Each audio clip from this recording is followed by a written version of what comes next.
Қайырлы күн достар, каналыма қош келдіңіздер. Бүгін сіздерге өте дәмді песочно-слоеный тестіден жасалатын ұйғыр самсасын рецептісін ұсынамын.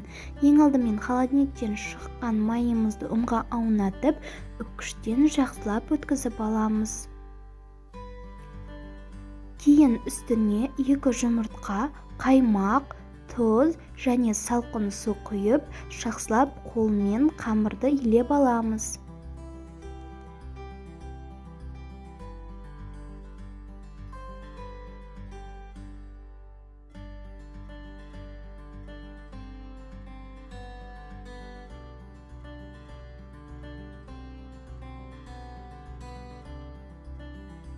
Илеп болған қамырымызды 2 немесе 3 бөлікке бөліп, және де пакеттерге салып, морозильникке міндетті түрде 1 сағатқа қойып аламыз.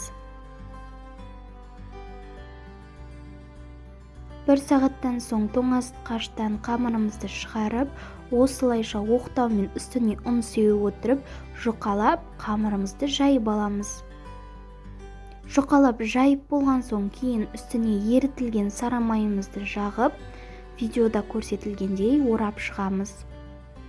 Осылайша қамырымызды орап болған соң, морозильникке тағы да 30 минутқа салып аламыз. Ұзатқышқа қамырымызды салғаннан кейін начинкасын дайындаймыз. Ең алдымен жұқалап пиязымызды турап аламыз. Үстіне қалауларыңызша осылай көк пияз салсаңыздар болады. Және де фаршымызды салып, жақсылап араластырып, үстіне тұз, бұрыш, қара бұрыш және де кристаллик салып, жақсылап араластырып аламыз.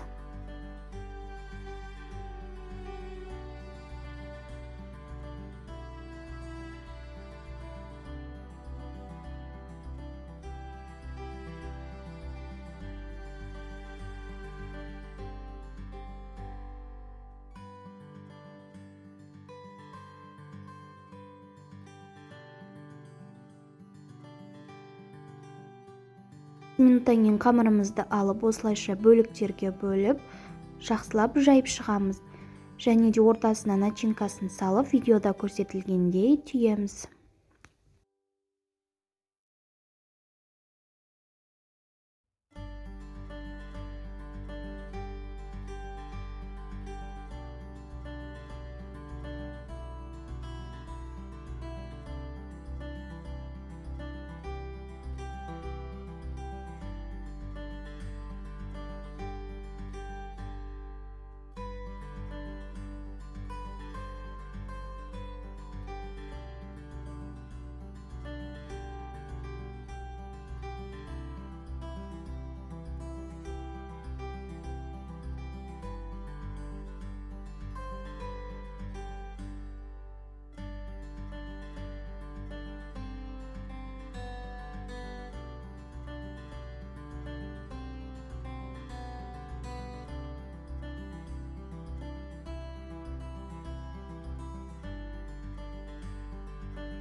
Осылайша бетіне жұмыртқа жағып, безендіру үшін кунжутты салып шығамыз. Және де қызып тұрған духовкада, 180 градустағы қызып тұрған духовкада 15-20 минуттай пісіріп аламыз. Мінекей бізде осындай әдемі, өте қатпарлы болып шығатын, және де дәмді болып шығатын самса жасап көруге кеңес беремін. Ең алдымен каналыма тіркеліп, лайк басып кетіңіздер достар.